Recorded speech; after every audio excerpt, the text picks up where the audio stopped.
Penny's breakdown of how RWBY's semblance works makes me want to scream. It's meant to be for comedy, which is already weird given this is meant to be a volume where the big bad is laying siege and about to kill us all, but it comes across as more clumsy than anything else. Putting aside the fact we're attempting to bullshit pseudoscientific reasons for how it works instead of just letting magic go unexplained, not even touching the magic versus semblance debate, that not today, Satan. The fact it took 8 whole volumes for someone to explain how RWBY's semblance works properly, and RWBY herself didn't even realize it until now, it just shows how little semblances matter in the show. If they're this unimportant for the quote-unquote main character, then who cares about the rest of the cast and their powers? The idea of everyone having a unique superpower is compelling, not only because of the diversity you get to see in what everyone's capable of, but also because of what it could mean for their stories. Semblances could have been perfect for that, given they're canonically tied to the concept of everyone having a unique aura.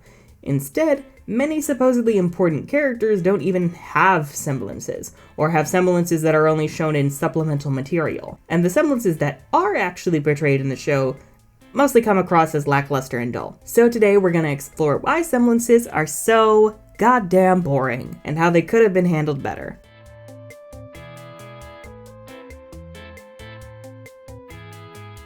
Admittedly, the show doesn't bother explaining the rules of semblances very much outside the godforsaken World of Remnant miniseries. Having important information locked in supplemental content is utterly nonsensical. And then trying to half-heartedly as you know Bob your way out of that 5 seasons in, to writer jail with you. In any case, every living person on Remnant has an aura, aka a soul. The rules of aura keep changing every 5 minutes, and the concept of unlocking aura still evades me to this day in canon, but certain folks can use their aura to develop a unique superpower called a semblance, which totally is not magic. It's not magic, I swear. But semblances are cool, again, because they give everyone the chance to have a unique power, and since they're tied to a person's soul, it means that power could potentially reflect the person using it. Maybe they're more passive, stealthy, and evading their problems, and they get a semblance which helps them evade attacks. Or maybe they belong to a renowned family, so not only does the family name and all its wealth get passed down, but their semblance as well. But most of the time, trying to apply this logic to semblances often feels like a stretch. It's the usual problem of trying to invent headcanon to fill in the gaps the show has left in its wake, oftentimes without even realizing it. And most of the time, semblances can't even reasonably tie into a character's identity and personality. Take RWBY's petal burst, for example. What about being able to turn into high-speed rose petals ties into RWBY's character, her forgotten love of weaponry, her forgotten social awkwardness, and her generic do-gooding I will yell my motivational speeches at you ways. Then we get semblances like Ironwoods. Oh my god. They couldn't even bother establishing it in the show itself, nor fleshing out its rules, only confirming it at a panel, seemingly to excuse the incoherent writing as they transformed Ironwood into a mustache-twirling genocide general. Oh, that's odd. You know, I figured the demon lady would be a bit of a genocide general herself, but okay. I mean, she never does anything, so. Metal supposedly allows Ironwood to hyperfixate to improve his decision-making, which not only reads as bad and outright mean neurodivergent coding, but also as a way to justify the baffling decisions they have Ironwood make.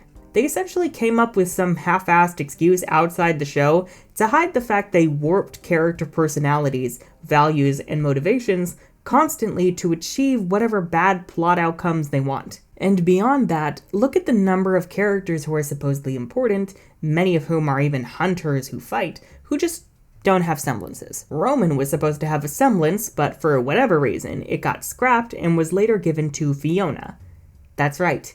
Sheep Girl stole Roman's pocket dimensions. As much as I love Fiona and think she's adorable, that's just rude. Or even professors and huntsmen like Ozpin and Leo who have no semblances, and they're running schools of these warriors. If semblances are critical to helping hunters hold off the Grimm, why aren't they required, especially for such high-level positions of authority? Why is Jean fretting over never discovering his semblance when the man running his school doesn't even have one? And apparently Oobleck has a semblance in his hyperspeed, and I just want to say they did a horrible job establishing that, because it's seen very sparingly, only in comical scenes in volumes 1 and 2, where you could easily mistake it for a character comically zipping around like a lunatic, not because they have some power, but because they wanted the silly talky man to be silly. Maria's semblance, though, that's a special kind of bad, solely in its pointlessness. Preflexes allows Maria to react to things just before they happen, which,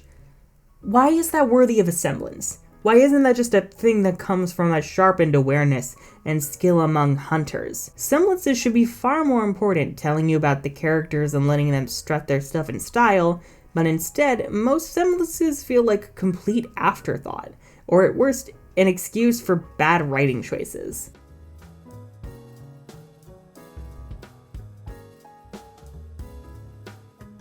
Volume 8 marks the first time we ever see a semblance evolve. Ren, who's been pushing people away and bottling up his emotions, finally lets out those emotions when arguing with the Aesops on why friendship is magic or whatever. In doing so, his semblance immediately evolves, allowing him to see the emotions of others through colored petals. And I hate it. In isolation, it's cute, but it's so clear that Ren's new semblance is just a way for the writers to have him explain what other characters are feeling and what their motivations are, without putting in the work to establish them themselves. Literally, he just tells Meryl what his motivation is, and oh my god. You don't like this either.